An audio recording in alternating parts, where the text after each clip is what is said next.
But are you happy to tackle Jade Helm first? Yes, let's go with that, Alex.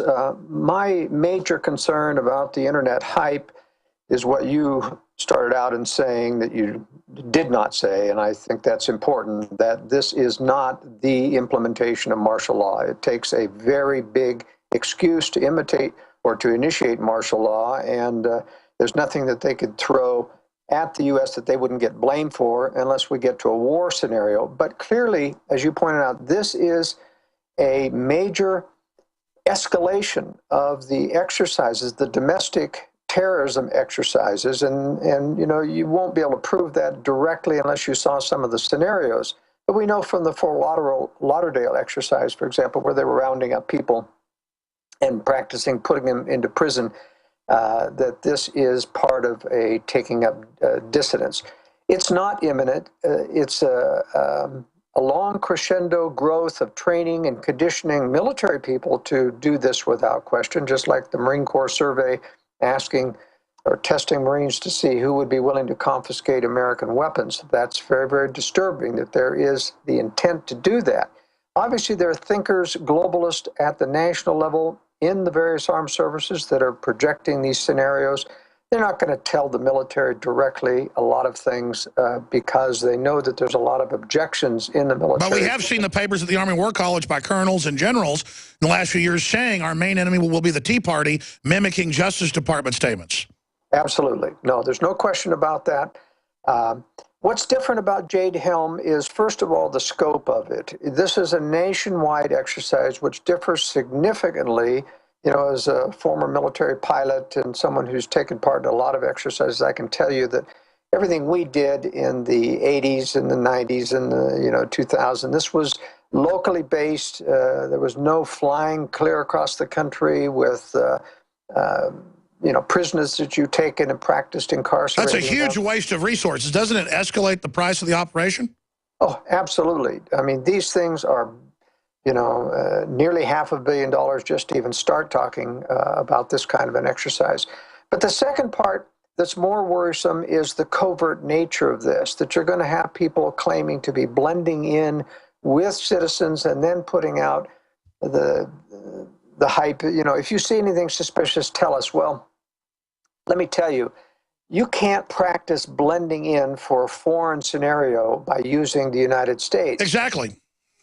The techniques are absolutely different. Yes, it's easy to blend in if you're Americans blending in with Americans, but you try that in Latin America, you try that in Kazakhstan or the Middle East, and you can't use American soldiers to blend in. So this is clearly, without telling perhaps the participants, that you're practicing for blending in a covert way and Sure. spying on and extracting. They use that word, practice extracting. That means kidnapping, basically, taking people and then flying them off to a unknown prison.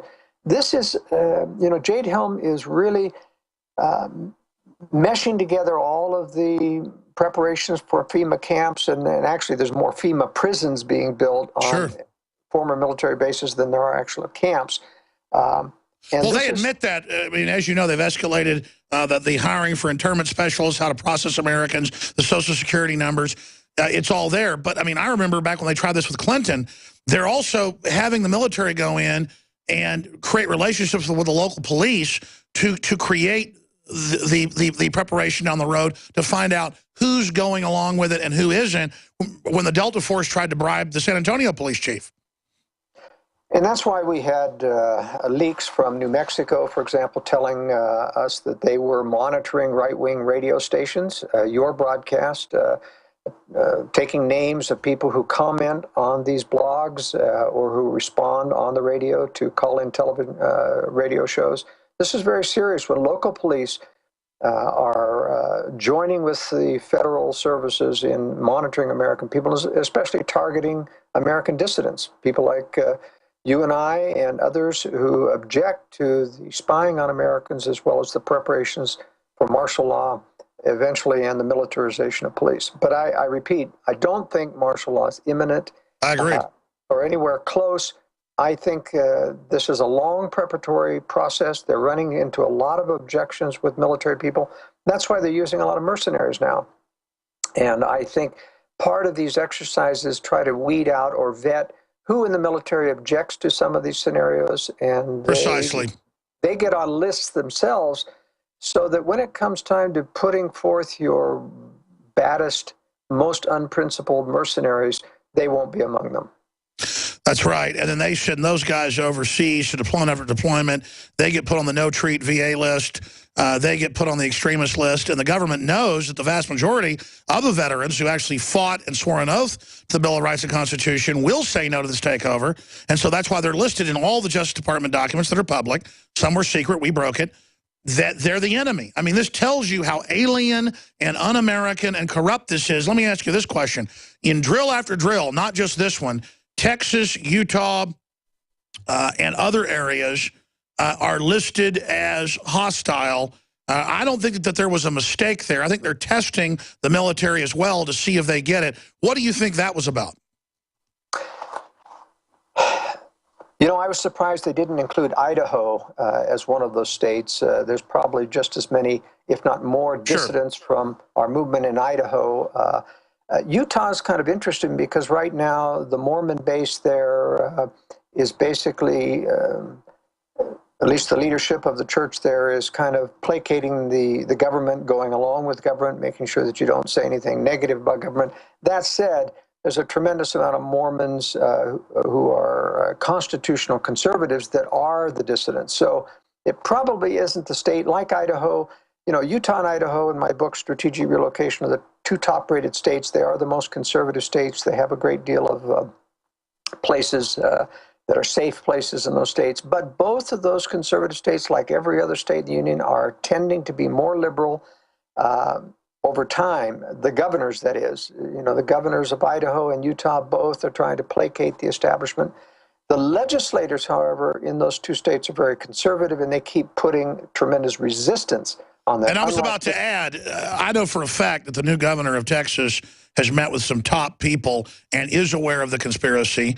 And you know they're NSA wiretapping the leadership in Utah and know that the whole cosmology recognizes a globalist takeover 100+ years ago. So I think that's why the system doesn't like it from the get-go, is because it fundamentally doesn't recognize the globalist takeover.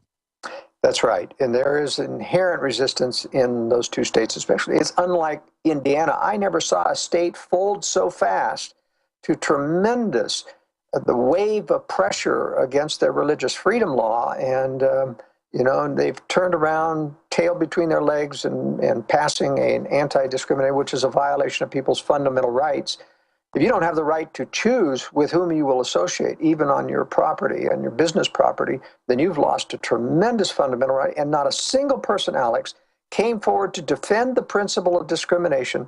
We have a gutless people, especially conservatives, who really don't understand what they need to be defending. Sure, because, I mean, if you discriminate against somebody on the basis of, say, they're a felon, or you discriminate against a restaurant because the food is rotten, I mean, they're taking that word to the trillionth degree where you have no free will. If you have no discrimination powers, then you have no direction.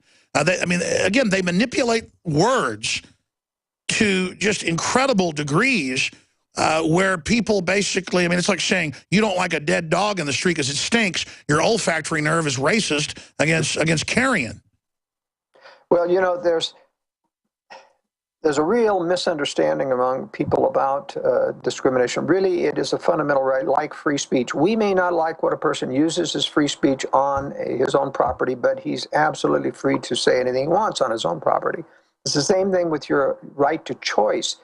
They don't want us to have discriminating powers because they eventually intend to pigeonhole us into accepting things that we would not accept, such as gay relationships, which this was incredible. I mean, it wasn't just a few years ago when it was barely uttered that we have to tolerate gays, and now it is protecting and defending gays almost as if they have super rights. And promoting it to 5-year-olds. Without discussing any of the health issues with the gay lifestyle, which are horrendous for them and which are contagious, and the problems involved. There's a tremendous protection.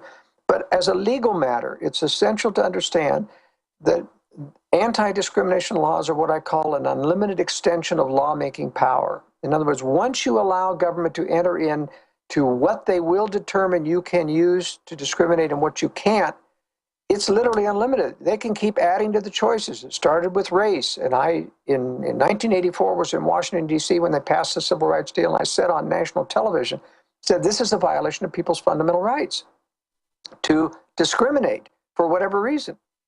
And they said, well, how can that be a fundamental right? And when I went through the same arguments and I prophesied, I said, eventually they're going to increase this to women, to gays, to other things. And we're living through that day today. I remember seeing an article yesterday, right before I went into surgery. Praise God, it was a successful hernia surgery. The doctor did a great job. And it was, they're going to bring the article in. It was a major university said, there it is, university requires students to apply for free speech permits. Content of student handouts also must be reviewed and approved by school officials, even down to speech. Kit Daniels, if you scroll down, I'll give folks the university. California Polytechnic State University, Pomona, is now requiring students who engage in free speech activities on campus to apply for a permit issued weekdays between 8 a.m. But it isn't just a permit for where they want to give a speech with a megaphone or something. So that's how it started. So I was against it at UT 20 years ago. Now they're saying that you have to get pre-approved for what you even utter. I mean, this is hardcore totalitarianism, and they call it liberal. Liberals, Thomas Jefferson is saying religious freedom, government can't be involved. I mean, they invert separation of church and state, saying Congress shall make no law restricting the establishment of religion or prohibiting the free exercise thereof. That says the government can't get involved. And so the church can do whatever it wants, not the other way around. I mean, but that wasn't even for the First Amendment. In Europe, the church had sanctuary, where if you could get into the church and they would hear your case, then there was no jurisdiction within those walls, and they just invert reality. Joel Skousen? That's right, and it's very, very important to understand that the free markets operate on judgment, and these are restrictions on judgment. Restrictions on free speech, restrictions on discriminatory judgments are restrictions on, as you say, the exercise of free will and the ability to disseminate objections to the government position. And that's why I think even in the military, we do have civilian control of the military, but we ought never to say that the military cannot publicly disagree with and lobby the American public against the politicians' decisions in the military field. And because we have put a clamp on them, they are no longer able to protest, and that's why we get so many frustrated military people that leave, because they're simply muzzled. Well, remember 2 years ago, we reported it when Army PSYOPs at Fort Hood gave it to us. At a rally, they brought it to me, and then a week later it was on Fox News. And the headline of Fox News was, "Are Christians in the military extremists or terrorists?" And in there it said, you will be court-martialed, or maybe court-martialed if you're evangelical, or if you are in the Tea Party. Well, you can do anything you want when you're off duty. Imagine, because again, people say, well, why do you say the military is so good, but now they're trying to take over? That's how ignorant the public is. The military is the most awake because they're in the middle of it and know we're telling the truth, but they're being asked to do bad things. The military separate from the politicians that are commanding them. We're supporting the military. Just like you were an officer in the Marine Corps are when you fight for their free speech, correct, Joel? That's right. But there's a tremendous pressure in the military because they can threaten you with court-martials, with lack of retirement benefits, to go along and say yes. You know, they give lip service to the fact that there are illegal, you can only have to follow legal orders, but they will never admit that there has ever been an illegal order. And in fact, if you go up as the military and say, I'm not going along with this because it's illegal, you're up for an immediate court-martial.